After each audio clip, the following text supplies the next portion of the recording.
Assalamualaikum dan salam keluarga Malaysia. Saya Muhammad Azizi Rahim bersama anda dalam Berita Pagi Sarawak edisi Ahad 13 November. Kerajaan negeri memberi komitmen terus menyediakan kemudahan asas kepada rakyatnya walaupun menyedari perbelanjaan untuk tujuan itu sangat besar. Premier Sarawak Datuk Patinggi Tan Sri Abang Johari Tun Openg menegaskan komitmen tersebut berdasarkan kemampuan negeri ini untuk melaksanakannya. Ditemui pada program Sarawakku Sayang di Lingga, Datuk Patinggi Tan Sri Abang Johari menjelaskan penyediaan infrastruktur asas seperti jaringan jalan raya, pembinaan jambatan serta penyediaan bekalan elektrik dan air bersih masih akan dilaksana sehingga ke tahun 2030. Usaha itu penting mengambil kira jaringan perhubungan yang cekap yang akan memacu pertumbuhan ekonomi di sesebuah kawasan. Beliau merasakan rencana pembangunan di Sarawak akan menjadi lebih mudah jika dapat bekerjasama dengan Kerajaan Persekutuan. Sebab itu kita berkendakkan jambatan antara Kerajaan Persekutuan dan kita, dan kita sudah mempunyai pengalaman 22 bulan di mana ada juga projek yang strategik telah dibatalkan, tapi kita meneruskannya dari dana kita sendiri.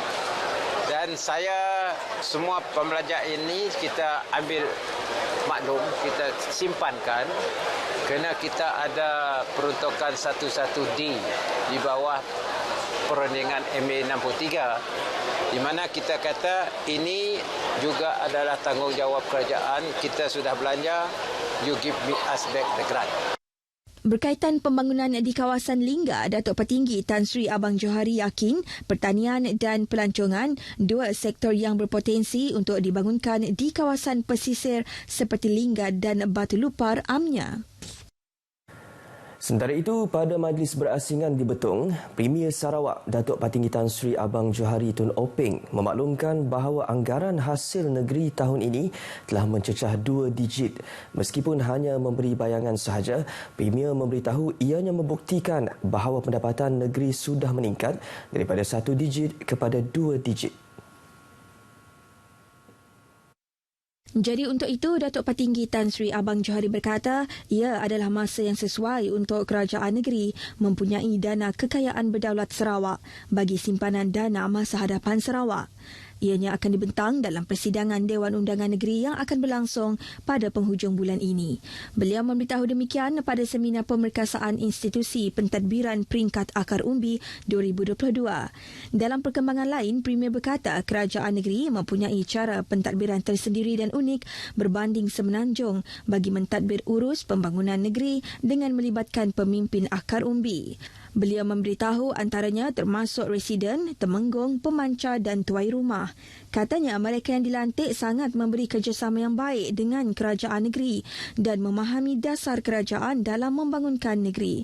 Jadi dengan kerjasama rapat tersebut, kerajaan negeri turut memahami keperluan untuk membangunkan negeri. Seramai 747 terdiri daripada ketua masyarakat, ketua kaum dan 64 kaunselor menyertai seminar tersebut. Ahli politik bertanggungjawab memastikan perpaduan kekal di negara ini dengan mengelak menimbulkan isu-isu yang boleh membangkitkan sentimen perkauman, terutama ketika kempen pilihan raya umum ke-15 ini. Timbalan Menteri Pendidikan dan Inovasi, Datuk Dr. Anwar Rapai berkata, mereka seharusnya faham peranan dalam kerajaan dengan mengetengahkan polisi dan dasar yang hendak dibawa bagi meyakinkan rakyat terutama dalam memilih pemimpin. Apa yang kita cakap, apa yang kita nak ketengahkan semasa pilihan raya ini bukanlah berbentuk perkauman, tetapi satu bentuk dasar yang akan beri manfaat kepada masyarakat kita. Dr. Anwar yang juga ahli Dewan Undangan Adun Nangkak turut berharap sebuah kerajaan yang stabil dapat dibentuk selepas 19 November ini. Jelasnya ketidakstabilan politik di negara ini perlu ditamatkan agar fokus dapat diberikan kepada usaha pemulihan negara selepas pandemik COVID-19. Beliau ditemui media selepas program berbasikal perpaduan di Sibu. Sementara itu, peserta ditemui menyambut baik program berkenaan. Kami suka ikut event cycling tu, memang dah dari dulu memang minat lah. Tapi untuk kali tu kita sokong untuk GPS lah. Anjuran sida PBB tu. Kami ngikut event tu sebab untuk fun ride lah. Sebab yang diajak oleh YB Anwar, kami just join lah untuk fun ride. Untuk kesihatan mbak anak bini kami untuk join fun ride sama-sama beramai dengan orang lah. Hampir 200 orang menyertai program tersebut. Generasi muda di Sarawak diminta agar memanfaatkan peluang mengundi untuk menentukan kerajaan yang bakal dibentuk bagi tempoh 5 tahun akan datang. Timbalan Menteri Pengangkutan Sarawak merangkap Ahli Dewan Undangan Negeri Adun Tasik Biru, Datuk Henry Juneb berkata ini kerana calon yang akan dipilih akan menjadi wakil rakyat yang bekerja untuk membawa pembangunan di sesebuah kawasan kelab. Di setiap kawasan kita berceramah, kita pentingkan kenapa kita pilih wakil rakyat yang betul-betul bekerja untuk rakyat. Bukan kita pilih wakil rakyat cuma hari ini bercakap manis, lepas itu menghilang. Apabila sampai pilihan raya, dia timbul lagi. Kita tambah. Ujarnya, kuasa undi generasi muda ini juga amat penting supaya perancangan yang disusun atur kerajaan ketika ini dapat dilaksanakan untuk kesejahteraan masyarakat. Datuk Henry berkata demikian kepada RTM selepas merasmikan program Kembara 76 Skiat di Dewan Kampung Skiat Baru Bau. Terdahulu berucap pada program itu, beliau berkata program ini adalah langkah yang baik untuk mendekati peminat, penonton serta pendengar setia RTM selama ini. Jelasnya, meskipun kini banyak platform media sosial memudahkan masyarakat mendapatkan maklumat, namun katanya RTM sebagai media perdana masih relevan dalam menyampaikan informasi melalui stesen berita dan saluran radio RTM yang mempunyai pelbagai bahasa dan program etnik. Pada majlis itu, beliau turut menyampaikan bakul makanan kepada golongan memerlukan melibatkan penduduk Kampung Skiat Baru. Beberapa penduduk yang ditemui teruja dan berharap program seumpama itu dapat diteruskan pada masa akan datang. Banyak kampung yang daripada luar juga datang ke program ini supaya tahu, pihak RTM ada datang sini. Macam itulah. Lepas tu pengisian untuk para penduduk kampung, mereka mengadakan kuis, interaksi bersama orang-orang luar, membuka minda mereka lah. So, dia orang kampung ni memang peminat untuk dengan RTM atau kerjasama dengan YFM. Jadi dulu mereka selalu dengar je dia orang cakap. Tapi sekarang dia orang boleh bersemuka dan nampaklah dia orang pun teruja nak tengok macam mana dia orang bekerja dengan interaksi mereka. Rasa sungguh gembira lah sebab ini first time RTM datang ke sini. Kami rasa sungguh gembira lah. Memang tiap-tiap hari lah dengan radio Bedayu. Sungguh mengagumkan lah, menggembira kami di kampung ni tengok warga RTM datang ke kampung kan the first time macam ni. Pada program itu, selain daripada persembahan artis tempatan, turut diadakan pertandingan e-sport melibatkan golongan belia. Usaha Radio Televisyen Malaysia RTM menyantuni masyarakat di bandar mahupun luar bandar. Satu usaha yang perlu diteruskan dari semasa ke semasa. Perkara itu dinyatakan Ahli Dewan Undangan Negeri Adun Meluan, Roland Duat Jubin, selepas merasmikan Kembara 76 Julau di Rumah Langgan, Nangalijan, Julau pada Jumaat lalu.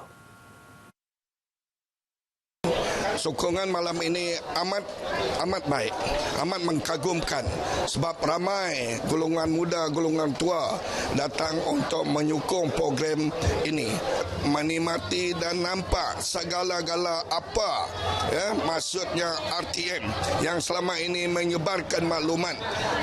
Sementara itu, Ketua Penolong Pengarah Seksyen Radio RTM Sarawak, Meryl Junggat berkata, RTM Sarawak akan menjelajah ke 11 lokasi yang membabitkan semua stesen kawasan iaitu Sri Aman, Bintulu, Miri dan Limbang. Jadi usaha showcase ni adalah idea daripada kita punya pengarah untuk menjelajah ke 76 kawasan DUN selari dengan 76 tahun ulang tahun RTM. Jadi kita harap kita dapat menyantuni masyarakat, terutamanya golongan pendengar yang terus setia dengan RTM. Sesuai dengan tagline kita lah, RTM akan terus setia bersama anda. Beliau berkata demikian kepada pemberita pada showcase Kembar 76 at Julau di Rumah Langgan, Nangal, Lijan, Julau. Penganjuran pelbagai program berbentuk kebudayaan dan kepimpinan selepas penubuhan Persatuan Wanita Kayan Telang Usan di KTU merupakan usaha memperkasa golongan wanita. Ahli Dewan Undangan Negeri Telang Usan yakin di KTU mampu mengorak langkah ke hadapan walaupun masih baru penubuhannya. Dennis berkata ini terbukti apabila DKTU aktif menganjurkan program selaras dengan objektif iaitu membantu wanita masyarakat Kayan dalam aspek ekonomi, pendidikan dan sosio-budaya. Beliau berkata demikian ketika mewakili Menteri Pelancongan, Industri Kreatif dan Seni Persembahan, Datuk Seri Abdul Karim Rahman Hamzah merasmikan Malam Kebudayaan Bersempena ulang tahun ke-6 di KTU di Miri.